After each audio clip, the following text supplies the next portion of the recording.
Bonjour à tous, j'espère que vous allez bien. On se retrouve aujourd'hui pour un haul et un test sur la Jesmonite. Alors en fait j'avais acheté ce kit là il y a très longtemps au festival, pas au festival, au salon du création et savoir-faire en décembre 2022 et depuis je n'ai pas fait du tout de Jesmonite, tout simplement parce que je n'avais pas de pigments et donc j'ai attendu de pouvoir passer commande. En fait c'était pas du tout la priorité, donc c'est pour ça que ça a mis autant de temps. C'est que quand je dois passer commande, je me pose toujours la question de qu'est-ce qui est prioritaire et qu'est-ce qui ne l'est pas.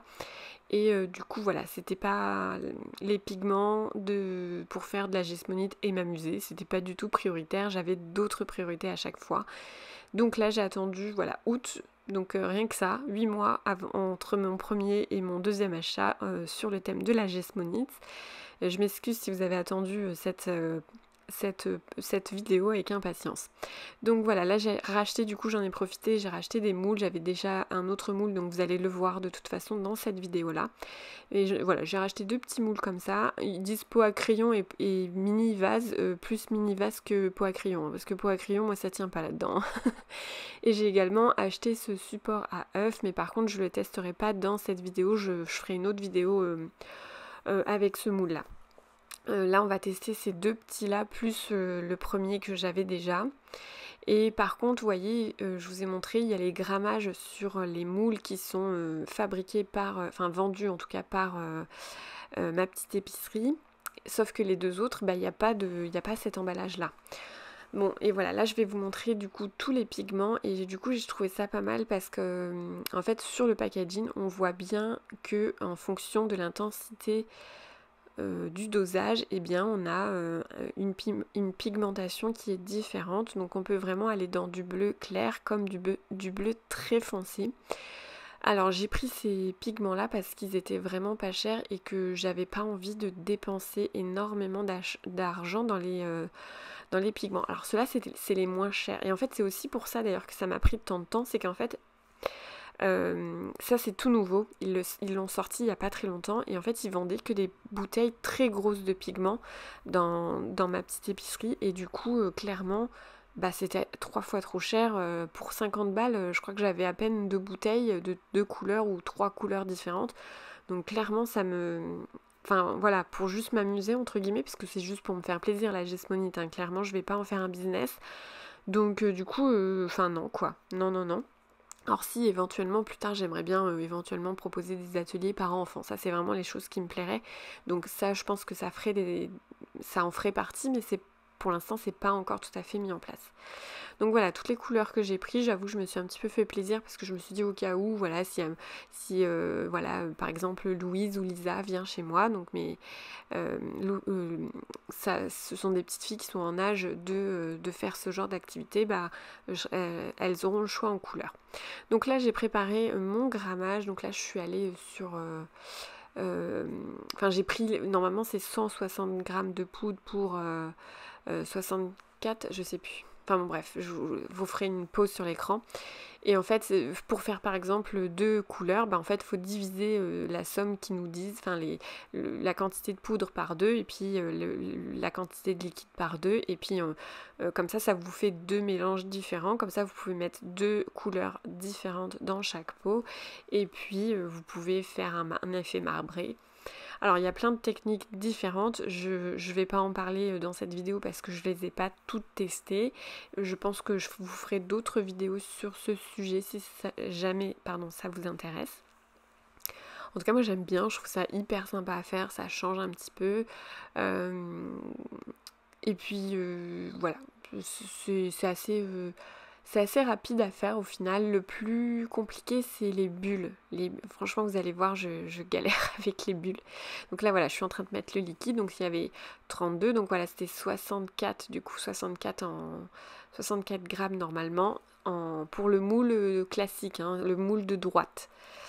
Comme je vous l'ai dit j'avais pas les grammages pour les moules de gauche et donc je suis allée sur le site internet pour voir si au cas où il les donnait sur le site internet, mais même pas. Donc du coup j'ai fait les grammages donnés sur le moule de droite, j'ai fait mon moule de droite et j'ai refait les mêmes quantités pour le moule, les 2 moules de gauche.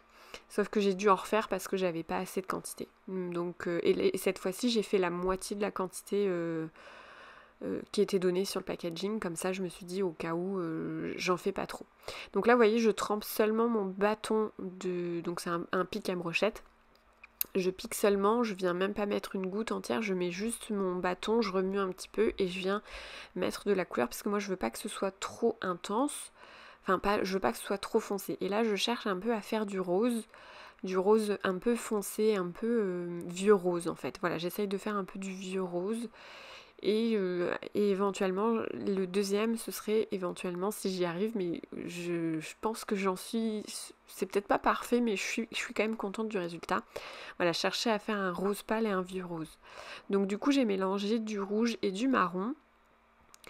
Vraiment en très très petite quantité, comme je vous l'ai dit. Je l'ai fait vraiment... tout doucement, c'est-à-dire je trempais mon bâton, je mélangeais, je voyais ce que ça donnait, ce que j'avais envie de plus foncer, ce que je testais, machin, et en fait c'est vraiment au feeling que je l'ai fait. Je peux pas vous dire, je suis incapable de vous dire la quantité de pigments que j'ai mis. Donc là j'ai quand même mis une goutte, voilà, là j'ai retrempé mon bâton, je suis venue mettre mon... J'ai mis un peu de blanc aussi pour essayer de... Comment on dit, de l'éclaircir. En fait, sur le blanc, je vous l'ai montré tout à l'heure, mais je parlais en même temps. Mais sur le blanc, c'est bien marqué que justement, si on veut rendre des couleurs un petit peu plus pastel, un petit peu plus claires, bah faut pas hésiter à mettre une petite couche, enfin une petite goutte de blanc dedans. Donc c'est ce que j'ai fait. Donc là, j'avais préparé, donc ça c'est de la gessmonite là actuellement qui est naturelle. Donc j'en ai fait juste avant de filmer et voilà, j'ai pas mis de pigment de couleur à l'intérieur et j'ai fait des copeaux. Par contre mon erreur elle est là, c'est-à-dire que j'ai fait des copeaux 3 fois trop grands. J'aurais dû les casser un peu plus, mais bon, comme c'est mon premier test, bah je peux pas, j'avais pas trop de recul là-dessus, donc voilà, maintenant je le sais, je ferai des copeaux plus petits et puis surtout plus fins parce que ils étaient un peu épais. Mais c'est à force de faire qu'on apprend, hein, tout simplement. Donc là, je suis en train de vider mes verres. Et puis après, je vais tasser tout ça. Donc là, j'ai fait ça dans des gobelets en plastique. C'est pas du tout l'idéal. Je pense qu'il faut avoir un matos un petit peu plus approprié, comme des sortes de des petites gamelles en fer, des choses comme ça, qui soient un petit peu plus faciles et un peu plus voilà pourquoi c'est pas adapté.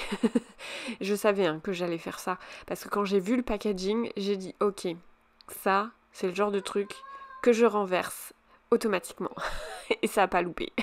J'avais mis un plateau exprès parce que je le savais que j'allais renverser. Bon, heureusement c'était pas très cher, donc j'aurais renversé une bouteille entière, je pense que j'aurais eu un peu plus les boules. Mais voilà, de toute façon c'était pour tester et clairement la gessmonite ça me plaît vraiment, donc je pense qu'au fur et à mesure je me ferai plaisir et j'en rachèterai tout doucement. Mais voilà, comme je vous l'ai dit, c'est pas du tout une prioritaire, c'est vraiment c'est pas une priorité, c'est pour me faire plaisir de temps en temps, etc. Donc là je suis en train de tapoter, de frotter, voilà, j'essaye de vraiment on voit d'ailleurs que les bulles sont en train de remonter et c'est le plus dur, c'est l'étape la plus compliquée pour moi dans la gessmonite, c'est de se débarrasser des bulles, clairement. Là, vous voyez, j'ai des grosses bulles, donc je suis en train de les éclater avec mon petit pic à brochette. Mais il faut agir assez rapidement puisque la gessmonite, ça sèche assez rapidement, contrairement à la résine où on est obligé de le placer sous lampe. Là, ça sèche à l'air libre, il n'y a pas besoin de lampe. C'est vraiment, du coup, le séchage se fait en fonction de la température de la pièce, etc., des conditions. Ça se fait entre 20, 30, 40 minutes, quoi. Moi je pense que ça a mis 30 minutes parce le temps était un peu bizarre le jour où je l'ai fait.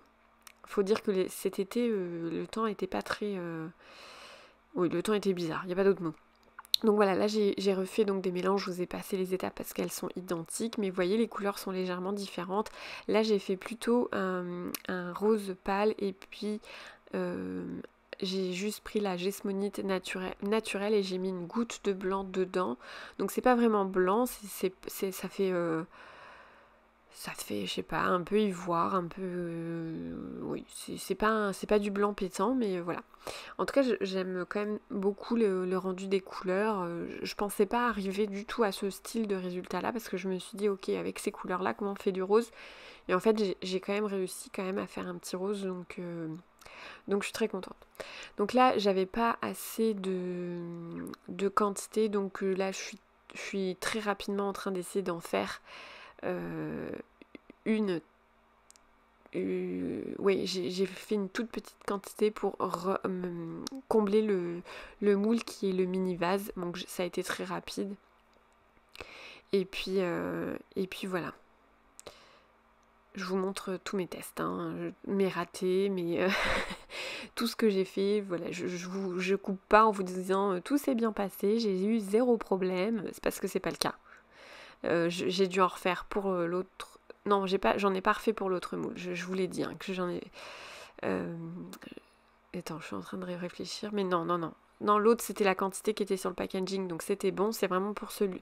En fait, j'ai pris la même quantité pour le moule plat là, pour ces deux moules là. Donc potentiellement, je savais que ça irait pas, mais j'avais pas envie d'en faire trop et de gâcher en fait. Et là, ça a été franchement nickel. Donc là je refais comme tout à l'heure, je refais monter les bulles, ça prend un peu de temps. En fait on voit bien, vous voyez là c'est très liquide, enfin c'est assez liquide on va dire, c'est pas très liquide mais c'est assez liquide.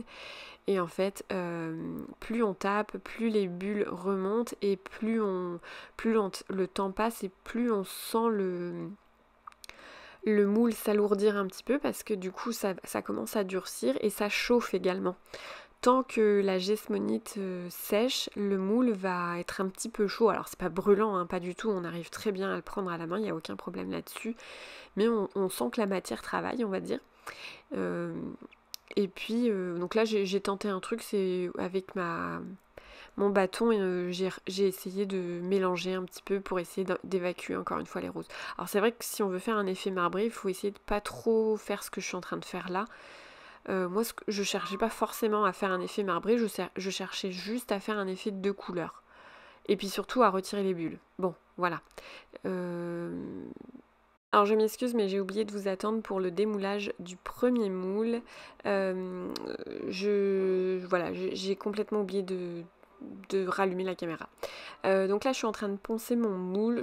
C'est pas du tout une étape obligatoire, mais moi je trouvais ça plus joli. Désolée, il y a des fois où j'étais en dehors de la caméra, mais voilà, je trouve ça plus joli de poncer et puis après en fait on vient mettre un petit coup d'éponge humide et puis basta. J'ai séché un petit peu. Donc là je vous montre que du coup avec mes restes de jasmonite j'ai fait des copeaux. Donc là vous voyez le blanc, ça va devenir des copeaux, ce qui est dans le petit gobelet rose. Donc là j'ai démoulé sans problème le deuxième moule. La galère ça se fait sur celui-là. J'ai franchement galéré à le démouler. Je pense que j'avais juste pas la technique, mais en fait il faut vraiment... faut le faire en sorte qu'il se retourne à l'envers et du coup voilà, j'ai vraiment galéré. Je suis venue entre guillemets voilà, j'ai fait le tour avec mon plioir pour entre guillemets le libérer et pouvoir le démouler plus facilement, mais j'ai mis une bonne minute. Oui c'est ça, j'ai mis une bonne minute à essayer de le démouler et après cette minute là j'ai enfin réussi à commencer à le démouler. Donc voilà, le moule est retourné entièrement puis il faut le replacer pour qu'il reprenne sa forme. En tout cas, ça a très bien fonctionné de partout. J'ai pas eu de gros problèmes, j'ai pas eu de grosses bulles non plus. Par contre, j'en ai des petites. Ça, c'est le truc que je trouve un peu dommage, de pas réussir à se débarrasser entièrement des bulles. Alors, si quelqu'un a une astuce, je suis preneuse.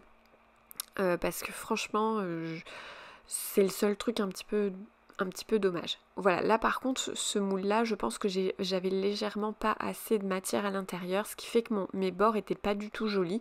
Donc je suis venue poncer, ça se ponce vraiment très facilement. Ça ressemble vraiment à du plâtre hein, quand on ponce. Là c'est pareil, je suis venue faire une définition un petit peu plus jolie sur mon bord de mini vase là. Et voilà, en tout cas je trouve les moules très jolis. Donc ça c'est le dessous de mon vide-poche là. Pareil, je suis venue, encore une fois, c'est pas du tout obligatoire cette étape-là, pardon, mais moi je l'ai fait. Alors je n'ai pas de vernis, alors il y a un vernis spécial justement pour rendre les moules, enfin le résultat plutôt imperméable. Par exemple, si on veut se servir du vide-poche comme d'un porte-savon, c'est possible, mais il vaut mieux imperméabiliser avec un vernis spécial. Je crois que ça s'appelle boucheur de pore, un truc comme ça. Mais voilà, moi j'en ai pas. Vu le prix, j'en aurais pas tout de suite. Mais j'aimerais bien, parce que me faire un porte-savon, c'est dans mes projets. J'aimerais bien acheter un moule porte-savon et m'en faire deux, parce que j'ai deux savons à poser dans ma salle de bain. Donc voici le résultat. Là, je suis en train d'essayer de vous montrer voilà, le résultat.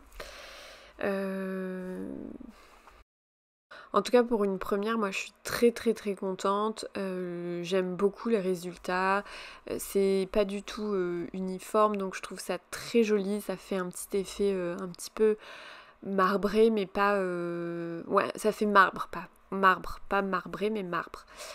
Mon plateau, bon c'est pas la plus belle pièce mais je suis très contente quand même, je trouve que ça ira très bien dans mon futur atelier. Et puis là le petit... pour moi c'est un porte-bougie, je pense qu'on peut mettre une petite bougie dessus. Voilà, je le trouve très très mignon et voilà, je suis très très contente de ces couleurs parce qu'elles sont très claires comme je voudrais pour mon futur atelier. Voilà, j'espère que cette vidéo vous aura plu et je vous dis à très bientôt dans une prochaine vidéo. À bientôt!